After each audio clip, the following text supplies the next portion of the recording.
What's going on, guys? It's Alain with musclemonsters.com, and I'd like to welcome you to another episode of Ask Alain, where I take your questions directly from my Facebook page and answer them right here in one of these videos. Alright, I got a lot of questions, so I'm going to get right into it and try to answer all of them, so I'll have to go pretty quick. Alright, first question comes from Wayne Fitzsimmons. Do you recommend any other supplements for stubborn belly fat? And the answer is no. As long as you continue to focus on putting yourself in a caloric deficit, you should be fine without any other supplements. Alright, Hassan Mosin. How can I define my muscle toning? Can it be done while bulking? Okay, real quick, let me just explain that the term toning to me is complete bullshit. Really all it is building muscle and getting lean enough for that muscle to show, and then now you're toned. So what I would recommend for you is to continue bulking, just focus on putting on that muscle, and then when you're done, just cut down, get nice and shredded, and reveal the new muscle that you created during your bulk, and that will give you that toned look that you want, which is really just, ripped with muscle. All right? Joseph Molina, how to start working out again as a teen. Alright, what I recommend for you, Joseph, is find a program that caters to your goals and follow it as closely as your life allows. Alright, if you're a beginner and you're a Hardgainer or ectomorph or naturally skinny guy, whatever you want to call it, then you can have my Mass in a Flash guide. It's totally free. I'll put a link in the description. Just put your name and your email and you'll get a free copy and you can start there. That's, however, not the only program out there for you to start with. Alright, so just depending on your goals, find a program and stick to that program. Daniel Phillipson, let's say I got the size I want to have. How do I prevent growing more but still keeping my size when I still want to work out as I do? Just keep working out as you're doing without focusing on progressively overloading. And then also for your calories, you want to keep them where you're at that maintenance level so that you're not continuing to put on size. Alright? Luke Smith, hey Alain, can you recommend any good pre-workout supplements? Thanks, mate. You guys know what I use for my pre-workout, just some black coffee. But I haven't tried many, but I have tried one that was pretty good. It's called Jack 3D. A lot of my buddies use it. They actually still use it till this day. And so if you need that spark for the gym, I definitely would recommend something like that. But again, I'm not too familiar with too many of them, so I couldn't give you any more than just that, Luke. George Man Garcia, low reps versus heavy weight for hard gainers. I'm not sure because usually low reps and heavy weight are associated together. If you mean low reps with heavy weight for hard gainers, then I would say that's totally fine as long as the reps are not too low. I would say at least 6 if you want to put on some size. Otherwise, you're going to train more of a strength, do more of a strength training, which will emphasize more on strength. Although you will still build some muscle, it's not as optimal as a higher rep range. Andre Pop, hey Alain, with what method do you check the body fat percentage? There's so many and they give different results, thanks. I'll be honest with you, with the body fat percentage, I don't focus on getting an accurate reading because I know that I'm probably not going to, because they're all flawed in some way, which is totally fine. But really what you want to do is just pick one method and just stick to that method and just focus on whether you're going up, staying the same, or going down, all right? Because that's really what is most important, and what's not so important is the actual number. Just knowing whether you're going up, staying the same, or going down is what really matters. All right, Ken Rub Wangchuk, hey Alain, how should hard gainers bulk? And how much more should we eat?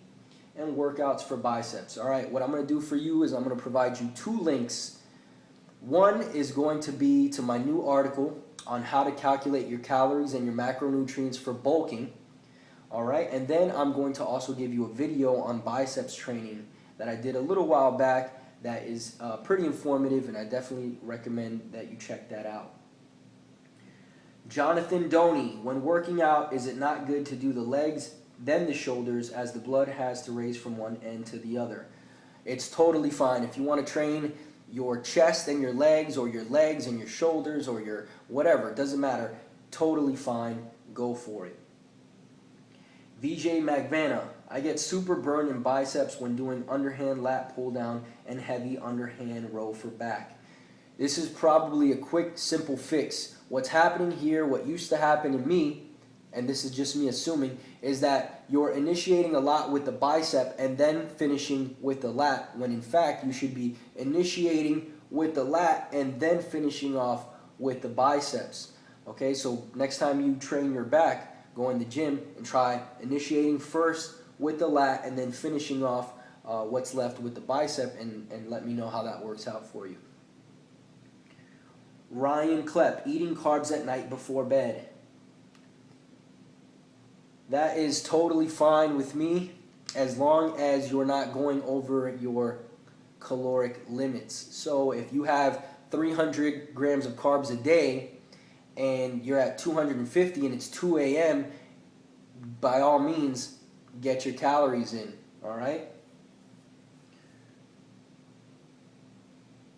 Next question, Jordan Bill Branch. Doing chest today, do you have any good exercises that can build mass? Jordan, you're in luck, because I just did a video on chest training, and I'm going to put a link in the description, so definitely check that out. Ivan Ivanov, hey man, what would be the effect of eating 5+ whole boiled eggs, the yellow also, not only the white, every day on breakfast? Is it affect the health in a negative way? No, unless your cholesterol is already high, then I would avoid that. But if it's not, then you should be totally fine. You're going to start off your day with some good protein, amino acids, and some healthy fats. Matthew DeLego, first of all, I want to say, hold on, I'm having some technical difficulties here. All right, first off, I want to say, great YouTube channel, avid follower. Appreciate that, bro. My question is, what is your opinion on pre-exhaustion training prior to working out a lagging muscle group? All right, first, before I give my input, let me just say that I have not researched pre-exhaustion enough to give you a valid explanation as to why or why not it will or won't work. But I can say this, that I just can't understand how exhausting a muscle group before you're being able to maximally stimulate it is going to work. So we all know that we have to progressively overload and we have to increase stimulus if we want to build new muscle. But how can one exhaust that muscle and then train it past that capacity? Again, I haven't researched it enough, so, my opinion really means shit right now, but that's my take, and what I would recommend to you is just research it a little more and then go off your own judgment. Angel Ayala, I have a big chest, back, and wide shoulders. Arms are not big, but they are ripped. How can I get mass on my arms? I'm doing mainly compound exercises mixed with isolation. Thanks, bro. Angel, what I would recommend is to prioritize your arms. If that is your focus, make it your focus. You have to train your arms as a priority. So I would say training your arms 2 to 3 times a week wouldn't be crazy. You should actually prioritize the muscle that you want to target. Just like if you wanted to increase your vertical, that's what you would focus on. You would focus on increasing your vertical and nothing else, all right? So what I'm going to do for you is I'm going to put a link in the description to my new arms program called 21-Day Arm Explosion. Check that out. It's an arm specialization training guide. All right? Jamarson Tapasio. How to lose 30 pounds in 2 weeks. I'll be honest with you, bro.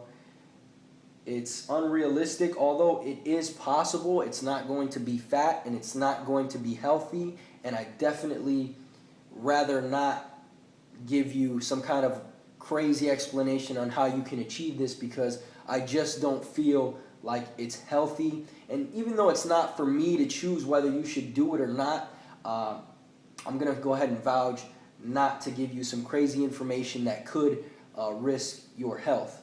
All right, and I hope you can appreciate that. Brandon Silva, how often do you think abs should be worked, and which exercises are the best for them? The abs can be worked anywhere from 0 times to 6 or even 7 times a week, just depending on your goal. I personally don't directly stimulate the abs with isolation workout more than maybe once or twice a week. If you just get lean enough, you'll have visible abs, but if you want freakish, just popping, ripped abs, then I would recommend that you train them, 4, 5, 6, even 7 times a week. So again, it just depends, It depends on what you want your abs to look like. Once you decide that, then you can decide how many times a week you're going to train your abs. All right, last question. Jaron Varghese, is the mass in a flash still effective, or are there any changes you would like to add to it? Yes, it is absolutely still effective. The formula that I use in Mass in a Flash to calculate calories is a little bit different than the one I would calculate.